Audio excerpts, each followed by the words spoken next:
Assalamualaikum warahmatullahi wabarakatuh. Bertemu lagi dengan Ibu Titik Mustikasari.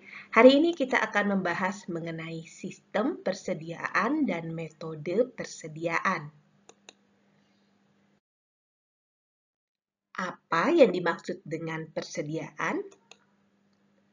Persediaan merupakan bahan atau barang-barang yang dibeli oleh perusahaan dengan tujuan untuk diproses lebih lanjut menjadi barang setengah jadi atau barang jadi. Ini pengertian persediaan dalam perusahaan manufaktur. Persediaan bisa juga menjadi barang yang dibeli oleh perusahaan dengan tujuan untuk langsung dijual kembali. Ini pengertian persediaan pada perusahaan dagang, contohnya retail.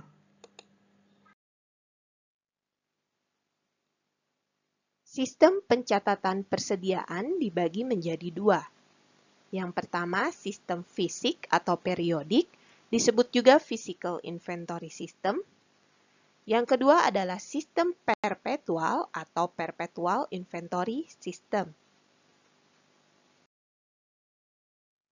Untuk sistem fisik atau periodik, ciri-cirinya adalah yang pertama, pemasukan dan pengeluaran persediaan tidak dicatat dan tidak diperhitungkan dalam suatu catatan tertentu. Yang kedua, pembelian barang dicatat dengan mendebit rekening pembelian, bukan persediaan barang. Yang ketiga, nilai persediaan akhir dapat diketahui dengan menghitung secara fisik sisa barang dagang pada akhir periode. Nah, lalu bagaimana dengan sistem perpetual?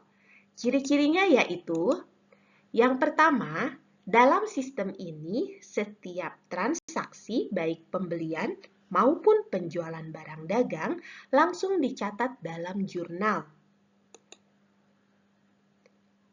Yang kedua, pembelian barang dicatat dengan mendebit rekening persediaan. Ini bedanya dengan sistem fisik tadi. Kalau sistem fisik tidak dicatat dalam rekening persediaan.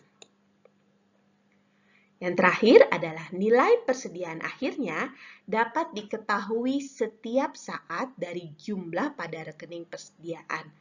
Karena semua pembelian barang dicatat dalam rekening persediaan, maka persediaan akhirnya dapat diketahui setiap saat. Beda halnya dengan sistem periodik yang hanya diketahui di akhir periode. Metode penilaian persediaan dibagi menjadi 3. Yang pertama, FIFO, kedua, LIFO, dan yang ketiga adalah average.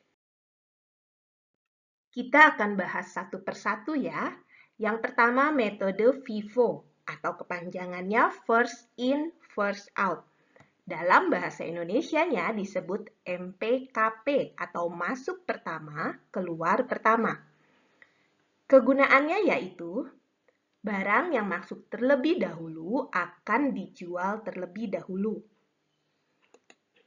Tujuannya, agar masing-masing produk tidak tertimbun lama dan menghindari kadaluarsa.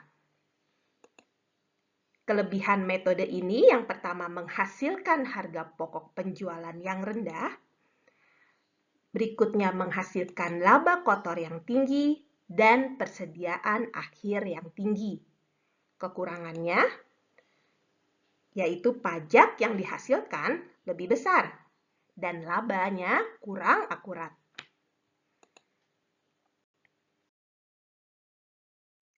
Nah, ini adalah ilustrasi dari metode FIFO. Yang pertama, pada tanggal 1 Oktober dibeli sebanyak 10 piece kerang. Lalu pada tanggal 5 Oktober dibeli 20 piece kerang.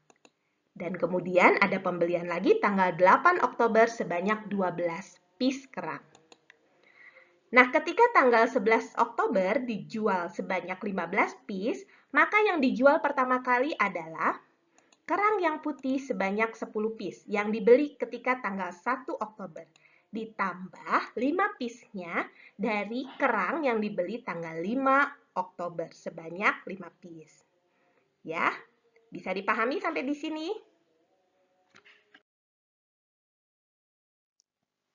Metode LIFO atau last in first out disebut juga MTKP atau masuk terakhir keluar pertama.